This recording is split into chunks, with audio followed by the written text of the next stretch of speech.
ማቴዎስ ወንጌል ምዕራፍ 16 ቁጥር 18 እኔም እልሃለሁ አንተ ጴጥሮስ ነህ በዚችም አለት ላይ ቤተክርስቲያኔን እሰራለሁ የገሃነም ደጆችም አይችሏትም። ቤተክርስቲያን የሚለውን ሐሳብ ስንመለከት ትንሽ ነገር በኋላ እነግራችኋለሁ። ግን አሁን የገሃነም ደጆች አይችሏትም የሚለውን ነገር ትንሽ ልል ስለፈለኩ ነው። ቤተክርስቲያንን የገሃነም ደጆች አይችሏትም። ቤተክርስቲያን አካሉ ናት፣ የክርስቶስ ኢየሱስ አካል ናት። ቤተክርስቲያን ቅዱሳን ናቸው። ስለዚህ ቅዱሳንን ወይም ደግሞ አካሉን ማንም አይችልም። አሜን ነው ወይ? ስለዚህ የገሃነም ደጆች አይችሏትም። ቤተክርስቲያንን እግዚአብሔር ራሱ ነው የመሰረታት። ጌታ ኢየሱስ ክርስቶስ ነው የመሰረታት። ምን ብሎ ተናገረ? ቤተክርስቲያኔን። እየሰማችሁኝ ነው? ቤተክርስቲያኔን አለ። በዚች አለት ላይ ምን አደርጋለሁ? እመሰርታለሁ፣ የገሃነም ደጆች አይችሏትም አለ። ጌታ ኢየሱስ ክርስቶስ ቤተክርስቲያኔን የኔን ቤተክርስቲያን መሰርታለሁ አለና የመሰረትኳት ቤተክርስቲያን ደግሞ ተራ ቤተክርስቲያን አይደለችም አለ። ለምን እንደሆነ ታውቃላችሁ? ተራ የማትሆንባት ምክንያት የመሰረታት ክርስቶስ ስለሆነ፣ የመሰረታት ሰው ስላልሆነ። አሜን ነው ወይ? የመሰረታት ሰው ስላልሆነ የገሃነም ደጆች ቤተክርስቲያንን አይችሏትም። እንግዲህ ባለፈው ሳምንት የተወሰነ ነገር ለመከለስ ልሞክር። ቤተክርስቲያን ትርጉም ወይም ደግሞ የቤተክርስቲያንን ትርጓሜ ሰተናል። የቤተክርስቲያን ትርጓሜ ኤክሊሲያ የሚለውን ነገር ማየት ችለናል። ኤክሊሲያ ማለት ቤተክርስቲያንን እንደሚወክል ወይም ስሙ ደግሞ ወይም ደግሞ ትርጓሜው የቃሉ ትርጉምን ልነግራችሁ ሞክሬያለሁ። በግሪክ ቃል ነው ኤክሊሲያ የሚለው ቃል ግሪክኛ ነው ወይም ደግሞ የግሪክ ቃል ነው። ያ የግሪክ ቃል ማለት ደግሞ እዚህ ጋር ወገኖችን አስነስቼ እንደነገርኳችሁ ተመርጠው ተጠርተው የወጡ ህዝቦች ናቸው። ሰምታችሁኛል? ቤተክርስቲያን ወይም ደግሞ ኤክሊሲያ የሚለው ቃል የግሪኩ ቃል ምን እያረነ ያለው? ተመርጠው ተጠርተው ምን ያደረጉ የወጡ ሰዎች፣ የተለዩ ሰዎች ናቸው ኤክሊሲያ ማለት ይላል። ስለዚህ እግዚአብሔር አምላክም ደግሞ ጌታ ኢየሱስ ክርስቶስ የመረጣቸውን የጠራቸውን የለያቸውና የመረጣቸውን ሰዎችን ለአንድ ዓላማ እርሱን ለማምለክ በክርስቶስ ኢየሱስ ሆነው እርሱን ለማምለክ የተጠሩ ሰዎች፣ እነዚህ ለዓላማ የተጠሩ ሰዎች ኤክሊሲያ ወይም ደግሞ ቤተክርስቲያን ይባላሉ። ስለዚህ ኤክሊሲያ ማለት ቤተክርስቲያን ማለት ነው። ተጠርተው ተለይተው ተመርጠው የወጡ ከህብረተሰብ መካከል ወይም ደግሞ ከአገር መካከል ከሰዎች መካከል የወጡ ሰዎች ናቸው። ለዓላማ የተለዩ ሰዎች ናቸው። ኤክሊሲያ ቤተክርስቲያን ተለይተው ተጠርተው ለአንድ ዓላማ የወጡ ህዝቦች ናቸው ብለናል። ስለዚህ ቤተክርስቲያን በክርስቶስ ኢየሱስ የዳኑትን ብለናል አይደል? በክርስቶስ ኢየሱስ የዳኑትን ክርስቶስ ኢየሱስ የመረጣቸው የጠራቸው የለያቸው ለራሱ ያደረጋቸው ህዝቦች፣ እነዚህ ሰዎች እርሱን ሊያመልኩ በዓላማ የተጠሩ ሰዎች ናቸው። በተለያየ ጊዜ የተለያየ በተለምዶ ወይም ደግሞ በአባባል ደረጃ ብዙ ስለ ቤተክርስቲያን የተሰጡ ስያሜዎች እንደነበሩ ማየት ሞክረናል። ህንጻውን አንዳንድ ሰዎች ህንጻን ምን ብለው ይናገራሉ? ህንጻውን ቤተክርስቲያን ይላሉ። ቤተክርስቲያን ህንጻ መሆን በፍጹም አይችልም። እንግዲያውስ እንደሱ ካልሆነ ምንድነው አልን? ቤተክርስቲያን አሁንም ኤክሊሲያ የሚለው ሐሳብን እንደገና መጠቀም ይኖርብናል ማለት ነው። ታዲያ ቤተክርስቲያን ማለት ምን ማለት ነው ካልን ተጠርተው ተመርጠው ተለይተው የወጡ ለዓላማ ተለይተው የወጡ ሰዎች እነሱ ናቸው ቤተክርስቲያን የሚባሉት እንጂ ህንጻ አይደለም፣ ተቋም አይደለም፣ የተለያዩ ነገሮች አይደሉም። ቤተክርስቲያን ማለት ተለይተው ቅዱሳን የወጡ ተመርጠው የወጡ ሰዎች ናቸው የሚለውን ሐሳብ ተመልክተናል። ባለፈው ሳምንት ጥቂት ያልነገርኳችሁ ነገር አንድ ሐሳብ እንዲሁ ትንሽ ነገር ተናግሬ ልለፍ። ቤተክርስቲያንን ስናስብ ቤተክርስቲያን ዓለም አቀፋዊቷ ቤተክርስቲያን ግሎባላይዜሽኗ ትልቋ ቤተክርስቲያንና የአጥቢያ ቤተክርስቲያን የምንለው አለ። ትልቁ ቤተክርስቲያን ወይም ደግሞ ዓለም አቀፋዊቱ ቤተክርስቲያን ኢንተርናሽናል ቤተክርስቲያን የምንላት ዓለም አቀፋዊ የሆነች ቤተክርስቲያን ሁላችንም ከነገድና ከቋንቋ የተዋጀን ሰዎች አሜሪካዊውም፣ ኢትዮጵያዊውም፣ ቻይናውም፣ ጋናዊውም፣ ሱዳናዊውም እነዚህ በክርስቶስ ኢየሱስ ያመኑ ሰዎች ዓለም አቀፍ ምንድናቸው? ቤተክርስቲያን ናቸው። ለአጠራር እንዲመች የተደረገ አካሄድ ነው። ስለዚህ ዓለም አቀፋዊቷ ቤተክርስቲያን ስንል እኔ ከቻይናው ጋር እኔና ቻይናዊው ቤተክርስቲያን ነን። አሜን ነው ወይ? እኔና አሜሪካዊ፣ አንተና ጋናዊ፣ አንቺና አውሮፓዊ ምንድናችሁ ማለት ነው? ዓለም አቀፋዊ የሆኑ ክርስቲያኖች ነን። እኛ በክርስቶስ ኢየሱስ አምነናል። ለአንድ ዓላማ ተጠርተናል። ከማህበረሰብ ከጎሳ መካከል ተጠርተናል። ስለዚህ እኛ ዓለም አቀፋዊቱ ቤተክርስቲያንን አጥቢያዎች አይደለንም በተወሰነ ቦታ ላይ ወይም ደግሞ በተወሰነ አካባቢ ላይ ያለን እንደዚህ አይነት አጥቢያዎች በአገር ደረጃ እንዳለ ትንንሽ አጥቢያዎች ሎካል ቸርቾች አይደለንም ኢንተርናሽናል ነን አሜን ነው ወይ ዓለም አቀፋዊ ቤተክርስቲያንን ስለዚህ በመድር ላይ ምን ተብሎ ይጠራል ላገላለጽ እንዲመች ሁለት ነገሮች ተቀምጠዋል ማለት ነው አንደኛው ዓለም አቀፋዊቱ ቤተክርስቲያን ስትሆን ሁለተኛው ደግሞ አጥቢያ ቤተክርስቲያኖች ናቸው ስለዚህ እነዚህ ቤተክርስቲያኖች ናቸው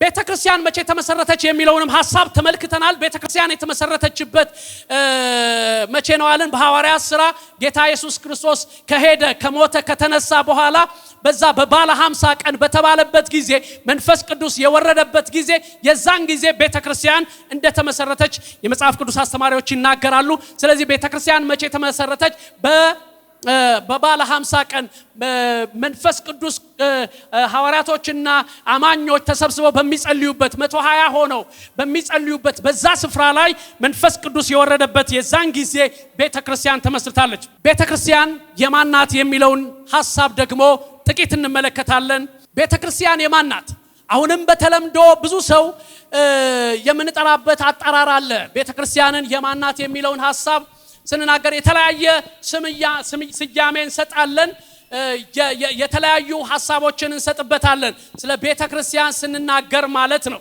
የቤተክርስቲያን የማናት የሚለውን በትክክል ሁላችሁም ቅዱሳን እንድታውቁት ያስፈልጋል ብዬ አስባለሁ ስለዚህ ማቴዎስ ምዕራፍ 16 ቁጥር 18 አሁን ያልኳችሁ ሐሳብ አለ ምንድነው ያለው ጌታ ኢየሱስ ክርስቶስ ቤተክርስቲያንን አለ ይሄንን ሐሳብ ከማለቱ በፊት የተነገረው ነገር አለ ብያችኋለሁ ጌታ ኢየሱስ ክርስቶስ በርካታ ሰዎች ምን እንደሚሉት ራሱን ሰዎችን ጠየቃቸው ወይም ደግሞ ሐዋርያቶችን ጠየቃቸው ምን ብሎ ጠየቃቸው ባካችሁ ሰዎች ስለኔ ማን ይላሉ ምን ይላሉ ሰዎች ምን ይያሉ ነው ያሉት ሲላቸው አንዳንዶቹ ኤልያስ ይሉሃል አንዳንዶቹ እንደዚህ ይሉሃል አንዳንዶቹም እንደዛ ይሉሃል አሉና ነገሩት ጌታ ኢየሱስ ኦኬ እንደሱ ከሆነ የሰዎቹ አባባል እንደሱ ነው አዎ ኤልያስም ኢሳያስም እንደዚህ ይያሉኝ ነው አዎ እናንተ ግን ማን ትሉኛላችሁ አላቸው እናንተ ማን ትሉኛላችሁ ሲላቸው ጌታ ኢየሱስ እነሱ እንደዚህ ብለው መለሱለት ጴጥሮስ ተነሳና ጌታ ሆይ አንተ የሕያው የእግዚአብሔር ልጅ ነህ አለው ፐርፌክት አለ ይሄንን መልስ ጌታ ኢየሱስ ጴጥሮስን ያለው ትክክል ብለሃል ልክ ነህ አለውና ይሄንን ስጋና ደም አልመለሰም ወይም ደግሞ አይደለም ይሄ የስጋና ደም ምላሽ አይደለም አለው ጌታ ኢየሱስ የማን ነው አለ ይሄ የሰማይ አባት ነው የገለጠልህ አለ አሜን ነው ወይ ስለዚህ እኔ ማለት አለ ከሰማይ የመጣሁ ነኝ አለ አሜን ነው ወይ እኔ ማለት አለት ነኝ ማለት ነው እኔ ኢየሱስ ክርስቶስ በእውነትም እኔ ከሰማይ ከእግዚአብሔር ዘንድ የመጣሁ ነኝ አለ ስለዚህ አንተ ትክክል ተናግረሃል ስለዚህ ለአንተ ኤ+ ይሰጣል ጌታ ኢየሱስ ክርስቶስ ኤ+ ሰጥቻለሁ ምክንያቱም ይሄ ስጋና ደም አልገለጠልህም እግዚአብሔር አምላክ ነው የገለጠልህ ይሄ የሰማይ መንፈስ ቅዱስ ካልገለጠልህ ይሄንን ማንም ሊገልጥልህ አይችልም ስለዚህ አለውና ምን አለው ቤተክርስቲያንን በዚች አለት ላይ እመሰርታታለሁ አለ ጌታ ኢየሱስ ክርስቶስ እዚህ ጋር ሁለት ሐሳቦች ይነሳሉ እነዚህ የሚነሱት ሁለት ሐሳቦች ጴጥሮስ ማለት አለት ማለት ነው በጣም ጥሩ ጴጥሮስ ማለት አለት ማለት ነው ስለዚህ ጌታ ኢየሱስ ክርስቶስ በዚች አለት ላይ ሲል በጴጥሮስ ላይ ነው ቤተክርስቲያንን መሰርታለሁ ያለው ምክንያቱም አለቱ ጴጥሮስ ነው የጴጥሮስ ማለት የስሙ ትርጓሜ አለት ማለት ነው ስለዚህ በዚች አለት ላይ ማለት በጴጥሮስ ስም ላይ ነው የመሰረተው የሚል አመለካከት አስተሳሰብ አካሄድ አለ ሌላው ሁለተኛው ሐሳብ ደግሞ ቤተክርስቲያን በዚች አለት ላይ ቤተክርስቲያንን በዚች አለት ላይ እመሰርታለሁ ሲል ጌታ ኢየሱስ ክርስቶስ አሁን አንተ በተናገርከው እኔ ይሄንን ነጥብ በሰጠው በትክክል ነው የመለስከው እኔ ከእግዚአብሔር ዘንድ ነው የመጣሁት ባለው በዚች አለት ላይ ቤተክርስቲያንን እመሰርታለሁ አለ አሜን ነው ወይ ምን በሚለው አንተ የሕያው የእግዚአብሔር ልጅ ነህ ባልከው በዚች ቃል ላይ ምን አደርጋለሁ ቤተክርስቲያንን እመሰርታለሁ አለ ጌታ ኢየሱስ ክርስቶስ በጣም ጥሩ ለዚህ ተጨባጭ ሐሳቦቻቸውን ሲያቀርቡ በዚች አለት ላይ ቤተክርስቲያንን እመሰርታለሁ ሲል ጴጥሮስ አጠገቡ ሆኖ በሴት ጾታ ሊጠራው አይችልም ወይም ደግሞ እዛ ጋር ያለውን ጴጥሮስን አንተ አለት ነህ ብሎት አንተ አለት ነህ ጴጥሮስ አለት ነው ጴጥሮስ አንተ ጴጥሮስ ነህ ብሎት ጴጥሮስን በሴት ጾታ ስም አይጠራውም ሂ ሺ የሚለው ማለት ነው አንተና አንቺ ስለዚህ ጴጥሮስን በአንተ ላይ ቤተክርስቲያንን እመሰርታለሁ አላለም በዚች አለት ላይ ቤተክርስቲያንን እመሰርታለሁ ነው ያለው ስለዚህ በዚች ማለት አንደኛ ባንተ ማለት እዚህ ጋርና እዚህ ጋር ባለው ነው በዚች ካለ ደግሞ እዚህ ጋር ሌላ አለ ማለት ነው ስለዚህ እዚህ ጋር ሶስተኛ አካል አለ ማለት ነው ጴጥሮስ አንደኛ አካል ነው ሁለተኛ አካል ኢየሱስ ነው ሶስተኛ አካል እቺ ወይም ደግሞ በዚች ባላት ላይ በዚች አለት ላይ ቤተክርስቲያንን እመሰርታታለሁ አለ ጌታ ኢየሱስ ክርስቶስ ስለዚህ ብዙዎች የሚስማሙበት ሐሳብ በዚህ ጴጥሮስ በተናገረው አንተ የሕያው እግዚአብሔር ልጅ ነህ ባለው ላይ በዚች አለት ላይ ባለው ላይ በሱ ላይ ተመስርቼ በእውነት ላይ ተመስርቼ በዚች አለት ላይ ቤተክርስቲያንን እሰራለሁ አለ ስለዚህ ጌታ ኢየሱስ ክርስቶስ ቤተክርስቲያንን የመሰረተው በተገለጠው በእግዚአብሔር ቃል ላይ ነው የሚል ሐሳብ ያለ እኔም እሱን ጋራዋለሁ ይሄንን ሐሳብ ምርጫ ያድርጋለሁ ስለዚህ ጌታ ኢየሱስ ክርስቶስ በዚች አለት ላይ ባለው በትልቁ አለት ላይ ነው ቤተክርስቲያኑ የተሰራችው ቤተክርስቲያንን የመሰረተው ስለዚህ ቤተክርስቲያንን ኢየሱስ ክርስቶስ ይመሰርታል በአንተ ላይ ሲለው ያንተ ነች አለው አይደለም ስለዚህ በዚች አለት ላይ ቤተክርስቲያኔ ምን አላልኳችሁ አልሰማዋችሁ ቤተክርስቲያኔን ጩሁና በሉኛ ቤተክርስቲያኔን የማንን የኔን አይደል የራሱን ክርስቶስ ኢየሱስ የኔን ቤተክርስቲያኔን በዚች አለት ላይ መሰርታለሁ አለ ስለዚህ ቤተክርስቲያን የማነች የክርስቶስ ነች ስለዚህ ጌታ ኢየሱስ ክርስቶስ እንደዚህ ብሎ ተናገረ ሰዎቹ ቤተክርስቲያን ውስጥ ወይም ደግሞ መቅደስ ውስጥ ሰዎች ይነግዳሉ እንስሳት ይነግዳሉ እርግብ ይነግዳሉ በግ ይነግዳሉ የተለያዩ ነገሮችን እየነገዱ ባለበት ሰዓት ላይ ጌታ ኢየሱስ ክርስቶስ መጣ ጅራፍ አነሳና በጣም ተበሳጨ ምክንያቱም ቤቴ የጸሎት ቤት ተብሎ ይጠራል እንጂ የሻጮችና የነጋዴዎች የለዋጮች ቤት አይደለም ማለና ኢየሱስ ክርስቶስ እየገረፈ እርግቦቻቸውን ከብቶቻቸውን እየነዳ አስወጣ የሚለውን ሐሳብ ታገኛላችሁ ሉቃስ 19:46 ላይ ስለዚህ ጌታ ኢየሱስ ክርስቶስ ምን ያለ ጉባኤ ሁሉ እንዲልፈልጋለሁ ምን ያለ ቤቴ እሺ ቤቴ በሉ አው ኢየሱስ ክርስቶስ እንደሱ አለ ቤቴ የጸሎት ቤት ተብሎ ይጠራል አለ በጣም ነው የሚገርመው ስለዚህ የኔ ቤት አለና ባለስልጣኑ ጌታ ኢየሱስ ክርስቶስ እዛው ሲነገድ የጸሎት ቤት በሆነበት ውስጥ ሰው እግዚአብሔርን በሚገናኝበት ቦታ ላይ ስፍራ ላይ በማምለኪያ ቦታ ላይ የጸሎት ቤት እንዲሆን ባደረገው ላይ እነሱ መነገጃና መሸቀጫ ስላደረጉት ጅራፍ አንስቶ ቤቱን ማጽዳት ጀመረ የማንን ቤት የራሱን ቤት ጌታ ኢየሱስ ክርስቶስ ማጽዳት ጀመረ እየገረፈ ማጽዳት ጀመረ ስለዚህ ቤቴ አለ ጌታ ኢየሱስ ክርስቶስ የኔ ቤት አለ ቤቴ ምን ተብሎ ይጠራል አለ ቤቴ የጸሎት ቤት ተብሎ ይጠራል አለ የኔ አለ ባለቤትነቱን ለራሱ ሰጠ ለከሌም አልሰጠ ለከሊትም አልሰጠ ለዛኛውም አልሰጠ ሐዋርያት ሥራ ምዕራፍ 20 ቁጥር 28 እሺ በገዛ ደሙ የዋጃትን የእግዚአብሔርን ቤተክርስቲያን አዲሱ መደበኛ ትርጉም ወይም ደግሞ ሕያው ቃል ምን ብሎ ይናገራል የእግዚአብሔርን ቤተክርስቲያን የሚለው የክርስቶስን ቤተክርስቲያን ነው የሚለው እሺ የእግዚአብሔርን ቤተክርስቲያን የክርስቶስን ቤተክርስቲያን የእግዚአብሔርን ቤተክርስቲያን ተጠብቋት ዘንድ መንፈስ ቅዱስ እናንተን ጳጳሳት አድርጎ ለሾመባት ለመንጋው ሁሉ ለራሳችሁ ተጠንቀቁ ስለዚህ ጌታ ኢየሱስ ክርስቶስ ምን ብሎ ተናገረ እዚህ ላይ ሐዋርያው ጳውሎስ ምን ብሎ ነው የሚናገረው እቺ ቤተክርስቲያን አለ እቺ ቤተክርስቲያን የተመሰረተችው ቤተክርስቲያን እናንተ ማለት ነው በመንድነው የገዛዋችሁ አለ በገዛ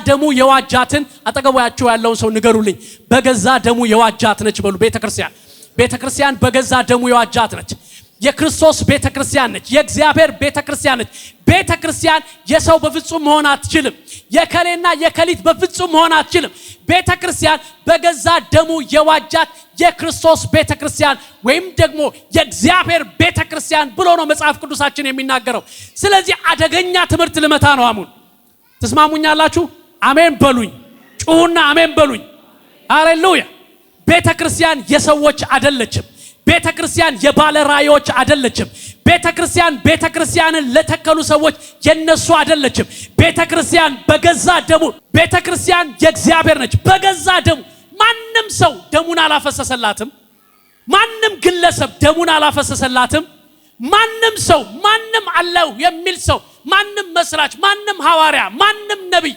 ይሄንን በድፍረት እናገራለሁ ማንም ነብይ ደሙን አላፈሰሰላትም ማንም ነብይ ለቤተ ክርስቲያን ራሱን አሳልፎ አልሰጣትም። ማንም ወንጌላዊ የሆነ ማንም ፓስተር የሆነ ግለሰብ በፍጹም የክርስቶስን ቤተክርስቲያን ለራሱ ማድረግ አይችልም፣ መብት የለውም። ስለዚህ በገዛ ደሙ የዋጃት ናት ቤተክርስቲያን። የግለሰቦች በፍጹም መሆን አትችልም ቤተክርስቲያን። በገዛ ደሙ ነው የዋጃት። በሉና አጨብጭቡ። እኔ የሰዎች መሆን አልችልም። እኔ የአንድ ፓስተር መሆን አልችልም። እኔ የአንድ ሐዋርያ መሆን አልችልም። እኔና እናንተ እዚህ ያለን አገልጋዮችና እዚህ ያላችሁ ቅዱሳን ሁሉ የተወሰኑ የግለሰቦች ንብረት መሆን አንችልም። አሜን ነው ወይ? የማን ብቻ ነን? የሞተላት ደሙን ያፈሰሰላት የክርስቶስ ናት። ክብሩን ለእርሱ ይውሰደው። ሃሌሉያ! እርሱ ክብሩን ይውሰደው። አሜን ነው ወይ? አሜን ነው ወይ? ክብሩን እሱ ይውሰደው። አምላካችን ክብሩን ይውሰድ። አሜን ነው። እግዚአብሔር ከፍ ያድርጋችሁ። ኢየሱስ ክርስቶስ ጌታ ነው። ስለዚህ ቤተክርስቲያን የሰዎች መሆን በፍጹም አትችልም። ቤተክርስቲያን ትደርሳለች፣ ሙሽራው ጋር ትደርሳለች። አጨብጭባችሁ አሜን በሉኝ። ኢየሱስ ይመጣል። ሃሌሉያ! ሙሽራው ጋር እንደርሳለን። ይሄንን ልበላችሁና ስለ ባለራእይ ያስደነገጥኳችሁ መስሎኛል። ባለራእዮች የቤተክርስቲያን ኦነሮች በፍጹም አይደሉም አይደል ብያችኋለሁ። እና ታዲያ ምንድናቸው እነዚህ ሰዎች? ምንድናቸው ታዲያ? ፓስተሩ ኦነር አይደለም፣ የቤተክርስቲያን ኦነር አይደለም እያልከን ያለው ምንድነው ካል አሁን የሚቀጥለውን ሐሳብ አንብልኝ። በገዛ ደሙ የዋጃትን የእግዚአብሔርን ቤተክርስቲያን ትጠብቋት ዘንድ አፖስትልስ ትጠብቋት ዘንድ መንፈስ ቅዱስ እናንተን ምን አድርጓቸዋል?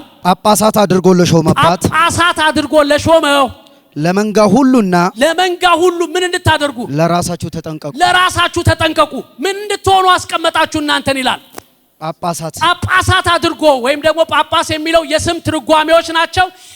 አንዳንዴ ጳጳስ፣ አንዳንዴ አፖስትልስ ወይም ደግሞ ሐዋርያት፣ የቤተክርስቲያን መሪዎች፣ ሽማግሌዎች፣ ፓስተሮች እነዚህ የሚሉትን ስሞችን ይጋራሉ። እነዚህ እዚህ ጋር ጳጳሳት ያለውን ሐሳብ ማለት ነው። ስለዚህ ጳጳሳቶች ወይም አፖስትልስ የምንላቸው ሐዋርያ ነው የምንለው፣ ነብይ ነው የምንለው፣ ፓስተር ነው የምንለው፣ ወንጌላዊ ነው የምንለው፣ አስተማሪ ነው የምንላቸው እናንተ ለመንጋው እንድትጠነቀቁ ለራሳችሁም እንድትጠነቀቁ አሳስባችኋለሁ። መንፈስ ቅዱስ ነው እናንተን ምን ያደረጋችሁ አለ? ጳጳሳት አድርጎ ምን ያደረጋችሁ? የሾማችሁ